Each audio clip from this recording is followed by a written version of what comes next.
네, 할렐루야.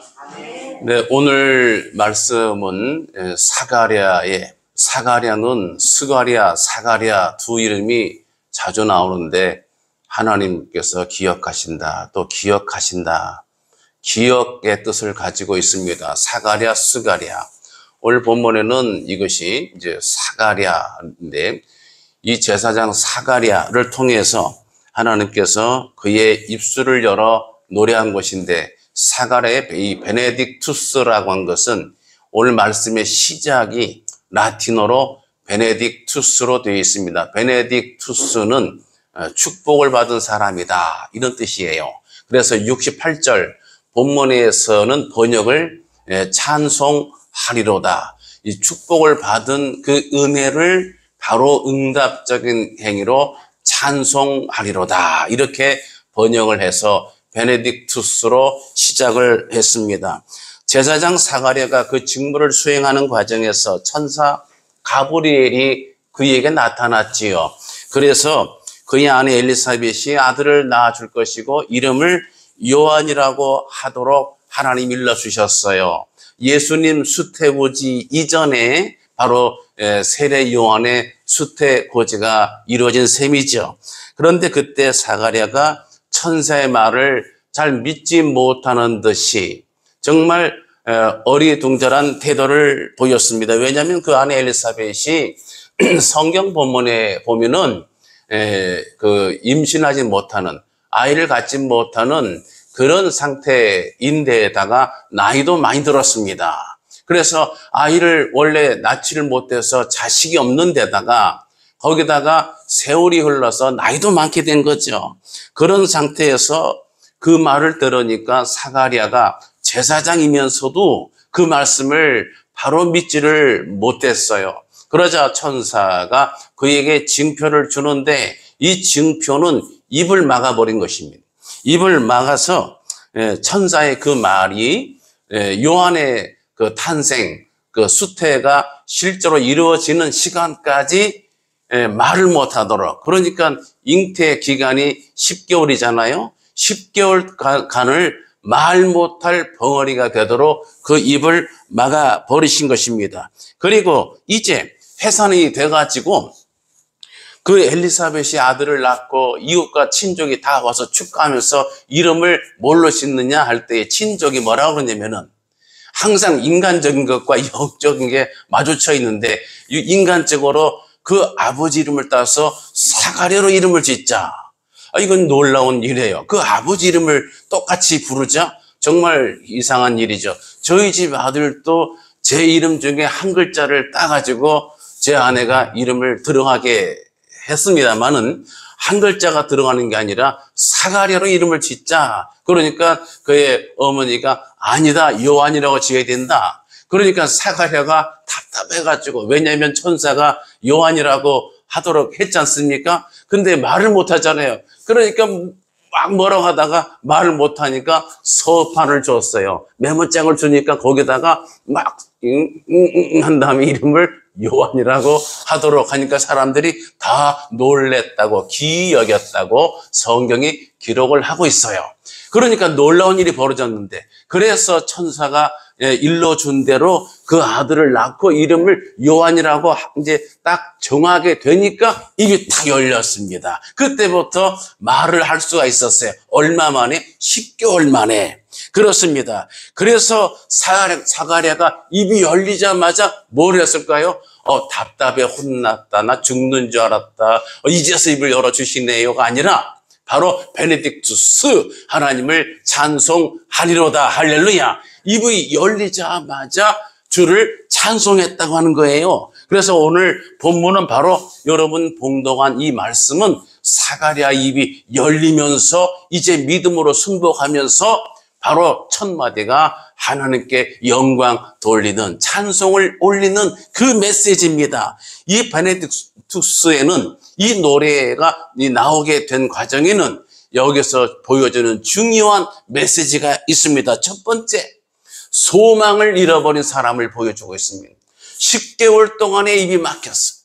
천사가 순종하지 않는 사가랴, 그 기쁨의 소식을 받지 못하는 사가랴에게 여러분 어떻게 했어요? 입을 막아서 10개월 동안을 말을 못하겠어요. 사랑하는 예배자람, 소망을 가진 사람은 소망이 있기 때문에 뭐가 있어요? 소망으로 기다릴 줄 알아요. 기다리는 사람은 이 기다릴 내용, 소망, 이 바랄 망자죠. 바라는 것이 있다고 하는 얘기죠.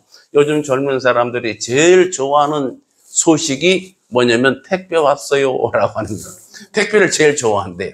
택배를 왜 좋아하느냐? 이걸 분석해 보니까 물건을 사는 건 똑같은데 내가 마트에 가면은 직접 돈을 지불하면서 사야 되잖아요.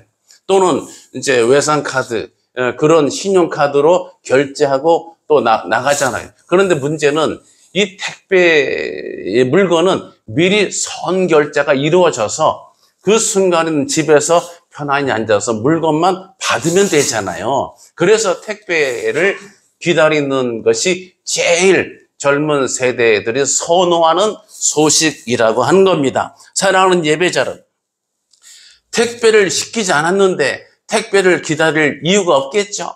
내가 정말 바란 소망이 있지 않는데 기다림을 가질 수가 없겠죠. 이걸 뒤집어 말하면 내가 무언가를 기다린다. 내가 무언가를 바란다. 내가 무언가를 간절히 갈구하고 있다고 하는 것은 내가 바라는 뭐가 있어요? 소망이 있다고 하는 것입니다. 그런 면에서 지금의 세대는, 우리가 사는 세대는 소망을 잃어버린 세대.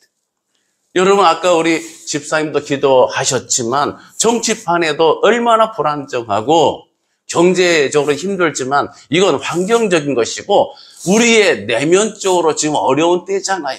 구조가 어렵고 개개인 국민의 한 사람 한 사람도 지금 힘들어서 최근에 정신병원의 상담으로 너무 화병이 나고 막 충격과 두려움과 뭐 분노 뭐 이런 것 때문에 병원을 찾는 요즘 세대가 많이 늘어나고 있답니다, 여러분. 그리스도의 평강이 함께하여 주시기를 축복합니다. 그렇습니다. 여러분, 시국이 어려울 때 뭐 여가 오르냐, 야가 오르냐, 그들 말에 귀를 기울이기보다는 제가 제시한 걸 한번 들어보세요. 저는 이렇게 정리를 했어요. 하나님, 둘 중에서, 왜냐하면 이쪽 저쪽 싸우니까, 둘 중에서 교만한 자를 꺾으시고 겸손한 자 편을 들어주세요. 하나님, 둘 중에서, 싸우는 둘 중에서 거짓말하는 세력이 무너지게 하시고 진실에 가까운 세력이 승리하게 해주세요. 그 다음에 하나님은 이 둘 중에서 정치판에서 사회에서 하나님을 두려워하는 자가 이기게 해주세요. 할렐루야. 그렇게 기도하면 되지 않을까요? 뭐 여고 야고 뭐가 중요하겠어요. 뭐 둘 중에 하나가 서로 어울려 정치를 하는 건데 정치는 서로 함께 이렇게 협치를 해야 되는 것이긴 한데 그래서 지금의 상태에는 정치로서도 바랄 것이 없고요. 경제로서도 그렇고요. 그 다음에 사회에 있는 기본 어떤 윤리, 도덕, 선의 기준도 땅에 떨어져 있어. 지금은 아무리 아껴도 돈 잘 벌고 돈 벌게 해주면 그 사람이 최고인 그런 시대에 이렇게 접어들고 있잖아요. 그래서 뭐가 없어요? 바라는 소망이 없어요. 그냥 돈만 생기면 땡큐라고 하는 그런 시대를 살고 있습니다. 사랑하는 예배자들, 본문의 사가랴 역시 기다리는 소망을 잃어버린 상태의 신앙인이라고 봐야 됩니다. 왜냐하면 본문의 천사 가브리엘이 이렇게 기쁜 소식을 전해 주었는데 사가랴와 엘리사벳을 통해서 구주 예수님이 탄생되는 놀라운 이러한 일정과 그 일을 준비하는 그런 일환으로서 그 오심을 예수의 오심을 예비할 자가 태어난 이 기쁨의 소식을 전했는데 사가랴가 어떻게 했어요? 시큰둥했어요. 정말로 복된 소식이 주어졌는데 시큰둥했습니다. 이 말에 무슨 뜻인지 이 정말 이 복음의 메시지가 얼마나 귀한 것인지를 이것을 알지를 못했다고 하는 거예요. 누가복음 1장 18절에 제가 본문을 소개하겠습니다. 사가랴가 천사에게 이르되 내가 이것을 어떻게 알리요? 지금 천사가 이렇고 저렇고 설명을 쭉 했습니다. 구약에 지금 예언한 이것이 이루어지는 놀라운 복을 지금 설명을 지금 막 마쳤는데 사가랴 제사장이 뭐라고요? 내가 이것을 어떻게 알겠습니까? 그러면서 내가 늙고 아내도 나이가 많습니다. 이렇게 말을 했어요. 여러분, 이것이 현대인의 모습이에요. 이것이 예수 믿는다고 하지만 너무 정말 그 속에 있는 소망이 메말라 버린, 제가 소개한 것처럼 소금이 짠맛을 결코 잃지 않는데 너무나 오랫동안의 열에 노출되면 그 짠맛의 성분이 없어진다. 지금 현대인들은 너무나 많은 상처와 트라우마, 너무나 많은 충격과 여러 가지 염려와 두려움, 걱정, 이런 것들을 많이 시달리다 보니까 소망을 가지고 사는 사람이 별로 없어요. 소망이 없습니다. 정말 긍정적인, 성경적인 종말이 아니라 부정적인 종말 있죠. 그냥 내비도 먹고 살다 죽게, 이런 부정적인 종말. 그냥 무슨 내일을 위해서, 이런 말 있잖아요. 노래 가사에도 무슨 지구의 종말이 오더라도 나는 한 그루의 사과 나무를 심겠다. 스피노자가 말한 것이지만 그런 쪽의 소망이 찾아보기 어려운 시대를 살고 있습니다. 사랑하는 예배자 여러분, 정말 이스라엘 백성들은 어떻게 했어요? 정말 오랜 시간을 기다려야 됐습니다. 그러므로 신앙은 뭐예요? 기다리는 것입니다, 여러분. 기다릴 줄 아는 거예요. 여러분, 그 시 가운데서도 그런 시가 있었어요. 저도 어제 총에서 한 소식이 있었는데, 어느 그 장로님이란 분이 축시를 낭송을 하시더라고요. 그러면서 이제 시인의 이름은 생각이 안 나는데, 잠시 있으라고 하시기에 여기에 머물러서 지금까지 있습니다.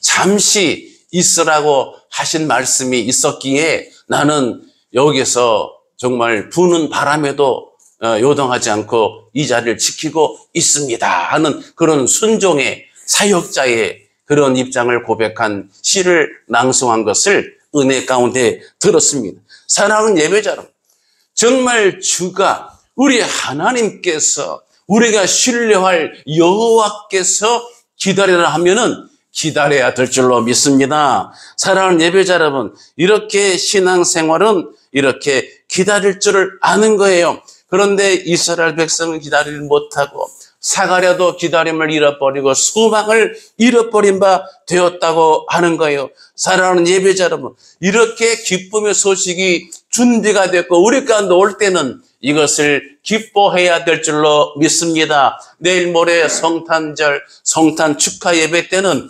온갖 우리가 둘러싸여 세상 환경, 정치 환경, 정말 실망스러운 여러 가지 삶의 환경과 이웃과 안과 밖으로는 그런 갈등과 다툼과 환란, 여러 가지 갈등, 격정, 이런 것들을 다 쳐내시고 우리를 살리시기 위해서, 구원하시기 위해서 고난의 땅에 오신 예수 그리스도를 인해서 정말 기뻐하는 천국 백성 되시기를 예수님의 이름으로 축복합니다.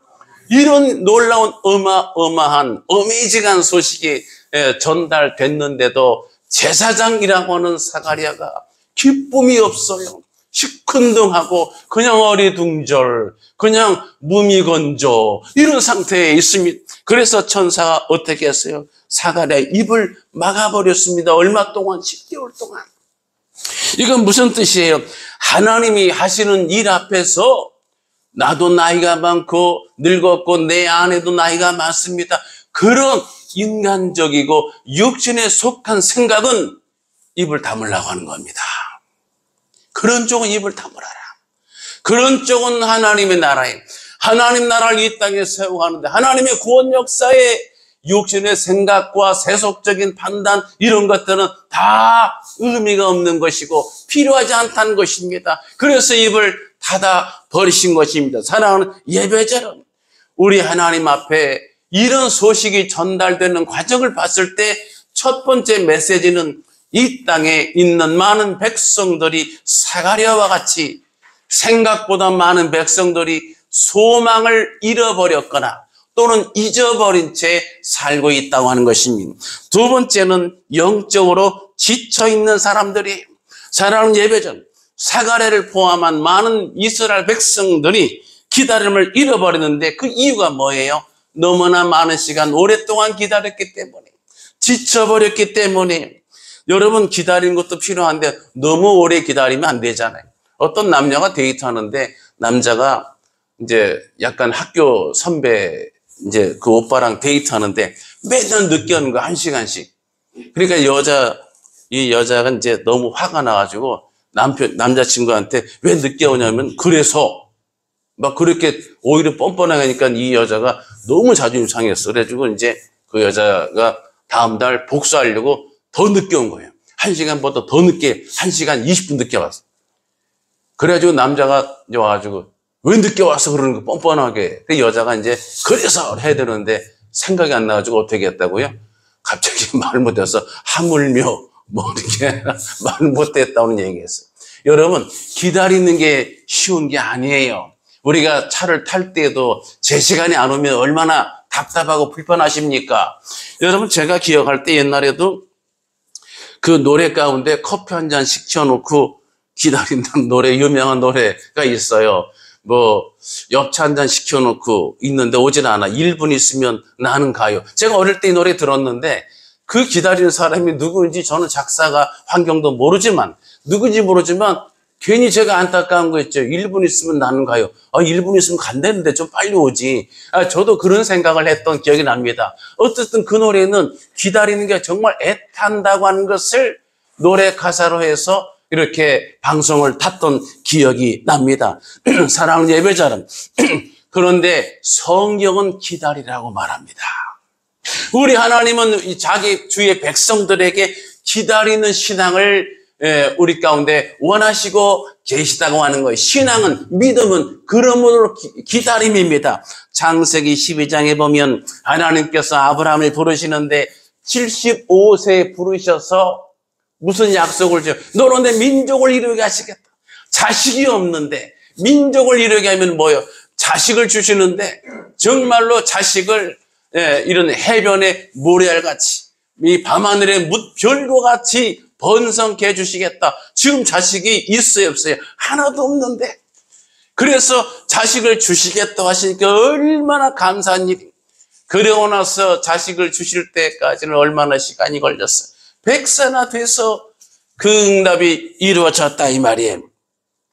하박국 2장 3절에서도 이 하박국 선지자가 왜 불의한 이방 민족이 승리하고 하나님의 택한 백성이 고난을 당하는지 정말 안타까워서 하나님께 항변하듯이 기도했을 때에 하나님이 주신 응답이 뭐예요? 이 묵시는 정한 때가 있나니 그 종말이 속히 이르겠고 결코 거짓되지 아니하리라. 비록 더딜지라도 기다리라. 지체치 않고 반드시 응하리라. 할렐루야. 이렇게 기록을 했어요. 하나님의 묵시가 정말 우리 생각할 때에 정말 우리가 볼 때 더디게 오는 것 같을지라도 지체치 않고, 이 말이 모순이지만 제가 설명한 바 있죠. 이거는 그 어머니가 아이를 잉태해서 낳을 때 10개월 정도 걸리는데, 여러분 정확히 10개월이 아니라 어떤 사람은 9달 만에도 낳고 어떤 사람은 뭐 며칠 더 걸리기도 하고 사람마다 다르잖아요. 그렇죠? 그래서 내 생각에는 오늘 아이가 이놈이 태어나야 되는데 이놈이 왜 안 나와? 이렇게 초조하고 더디다고 생각되지만 그 정한 산달이 다 되면, 그때가 되면 지체치 않고 정확하게 생물학적으로 그 어머니가 잉태해서 출산할 그 생물학적인 때가 되면은 정확히 그때 아이가 태어난다. 하나님의 계시가 그렇게 이 땅에 속히 이루어진다. 할렐루야. 그런 의미인 거예요.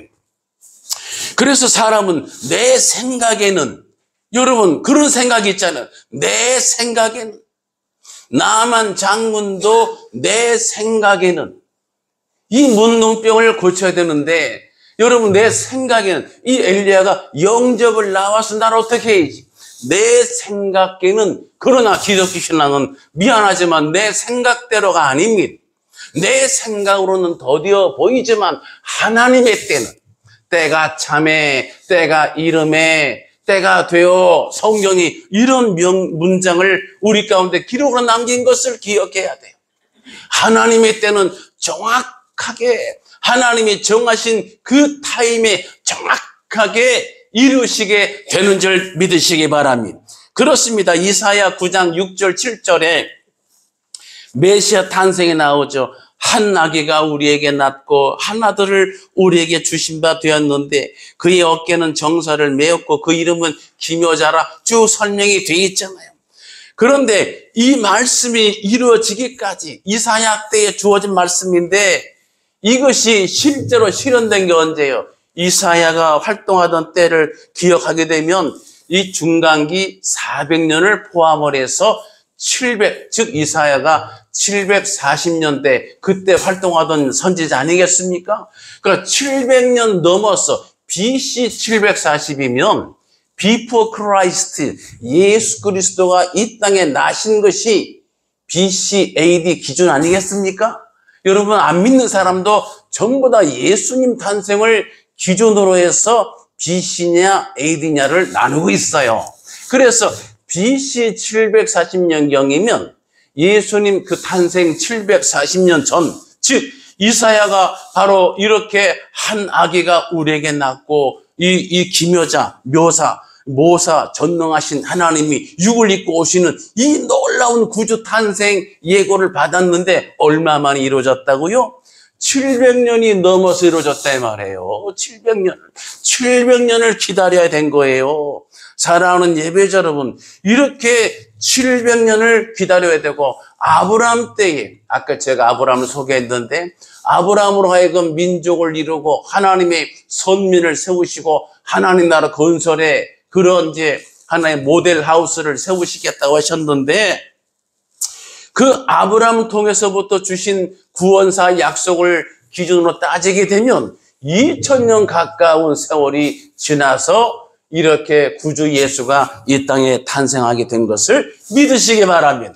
기다리는 거예요. 기다리는 게 힘들지만 여러분 제가 들은 얘기 중에 이런 얘기였어요. 어느 거북이 가족이 소풍 갔는데 김밥을 싸가지고 엄마 거북이, 아빠 거북이, 아들 거북이 셋이서 김밥을 싸가지고 갔는데 목적지에 도착하는데 1년 걸렸어. 1년. 근데 젓가락을 안 가져왔네. 근데 이 거북이 집안이 품이 있는 집안이. 그래서 손으로 먹을 수 없어서 아들 거북이한테 젓가락을 좀 가져온나. 그래서 아들 거북이가 이제 젓가락을 가지러 보냈어요. 1년 지나 기다렸습니다. 2년 기다렸으면 와야지. 2년째 안 와. 3년 돼도 안 와. 그래서 엄마 거북이가 여보 그냥 할 수 없이 우리 둘이 먹읍시다. 김밥을 딱 꺼내서 먹으려는 순간에 숲을 옆에서 아들 거북이가 고개를 쏙 내밀고 네 그럴 줄 알았어. 그럴 줄 알았어. 여러분 이제 우스갯소리입니다. 기다리는 것이 속을 태우는 겁니다. 여러분 바라는 일도 가정의 일도 내 어떤 직장의 일도 기업의 일도 내 어떤 기도하는 영적인 일도 응답이 더디될 때 소원을 더디 이루게 되는 것이 마음을 상하게 한다고 그랬잖아요. 그런데 성경은 뭐라고 그래요? 기다리라고 합니다. 인내하면서 기다리라. 시편 37편 7절입니다. 여호와 앞에 잠잠하고 참고 기다리라. 자기 길이 형통하며 악한 길을 이루는 자 때문에 불평하지 말지어다. 지금 시국이 어지러워도 여러분 인내하고 기다리고 하나님을 의지하시기 바랍니다. 이사야 25장 9절에서는 그날에 말하기를 이는 우리 하나님이시라 우리가 그를 기다렸으니 그가 우리를 구원하시리로다. 이는 여호와시라 우리가 그를 기다렸으니 우리는 그의 구원을 기뻐하며 즐거워하리라. 기록하고 있습니다. 우리가 기다렸으니 우리를 구원하시리로다 그랬잖아요. 누굴 구원합니까? 기다린 백성을 구원하시겠다는 거예요.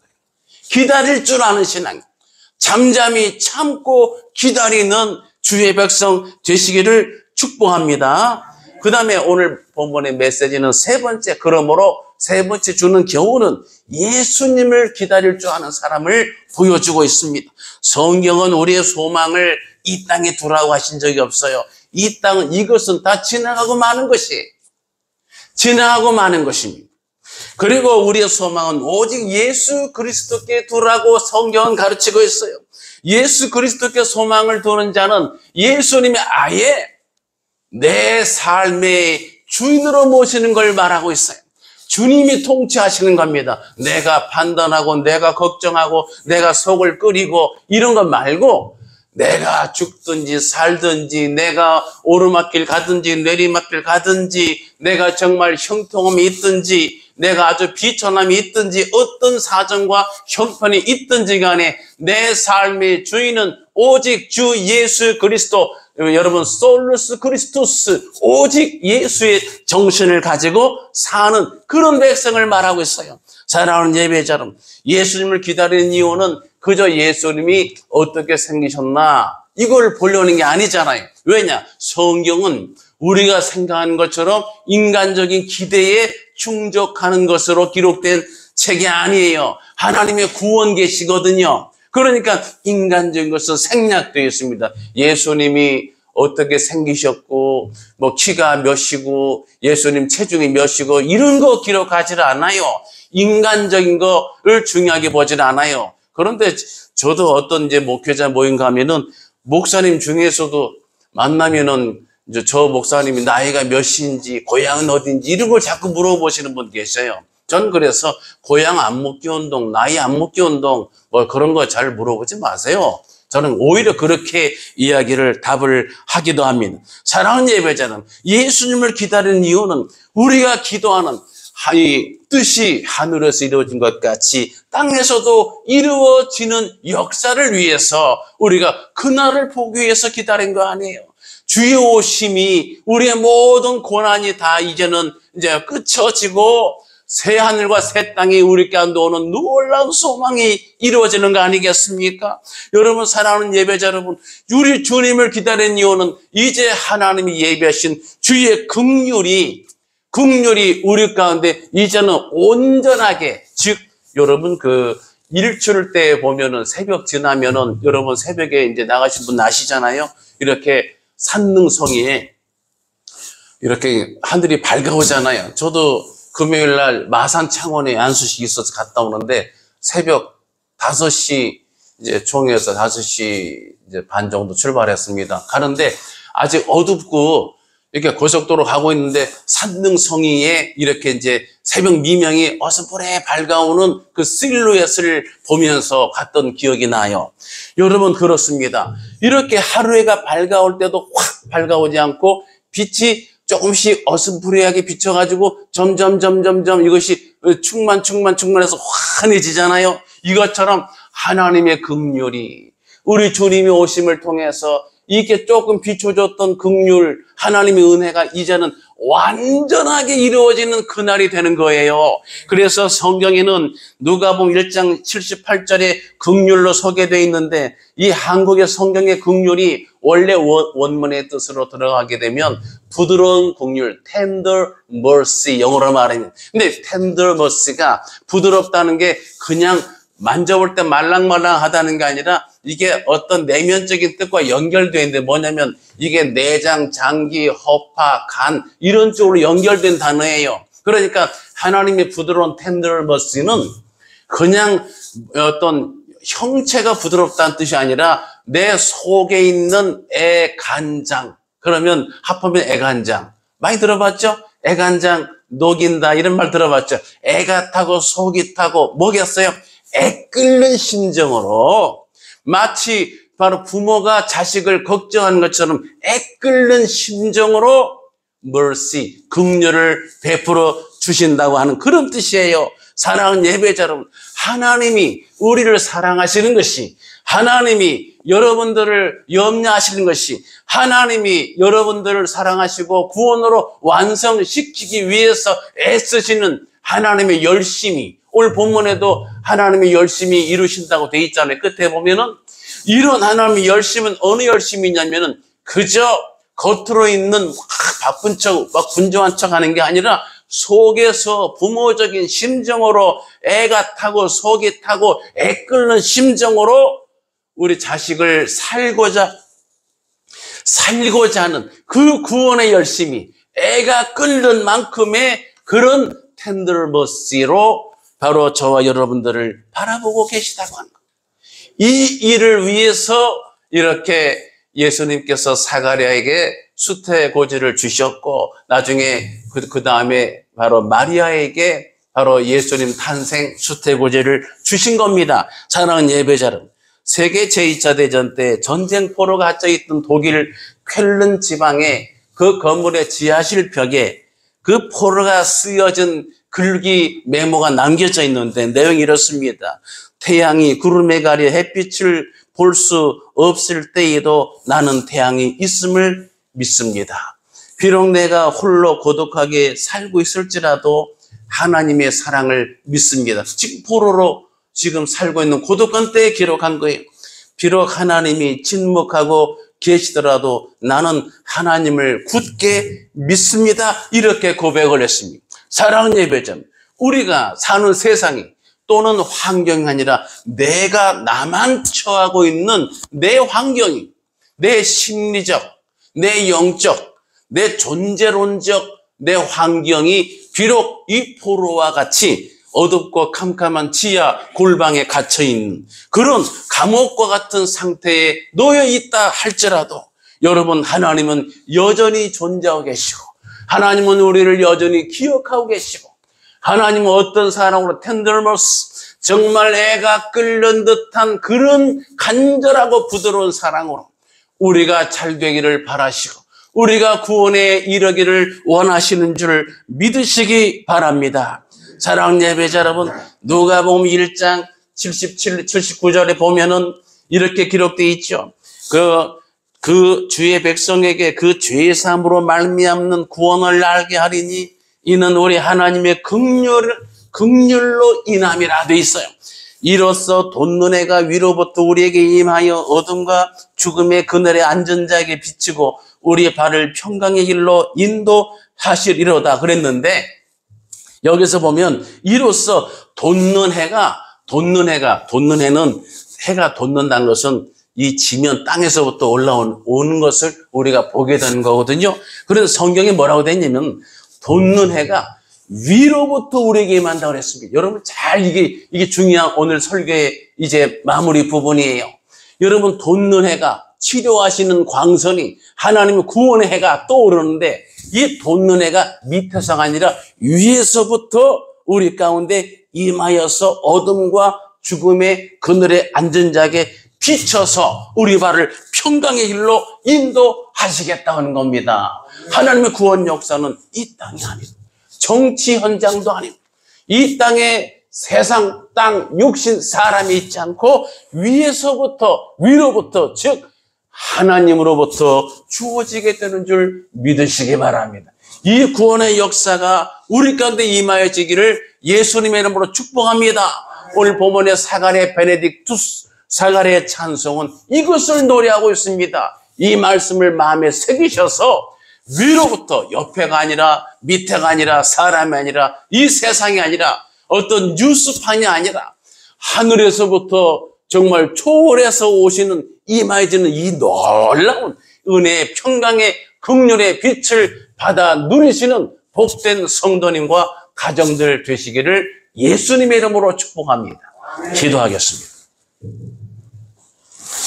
할렐루야, 영광과 존귀와 찬송을 하나님께 올려드립니다. 사가랴의 입을 여셔서 베네딕투스로 찬송케 하신 하나님, 오늘 이 말씀을 마음에 새겨서 이 땅은, 육신은, 사람은, 세상은, 환경은 우리를 실망시키고 때로는 우리를 낙심시키고 때로는 우리를 절망과 염려의 감옥에 감방에 가두는 역할도 하지만 그러나 위로부터 돋는 해가 위로부터 우리 가운데 은혜로 임하여 져서 우리를 평강으로 인도하실 줄로 믿습니다. 이 믿음 가지고 늘 기쁨으로 소망 가운데 살아가는 천국 백성 되게 하여 주시기를 예수님의 이름으로 간절히 기도드리옵나이다.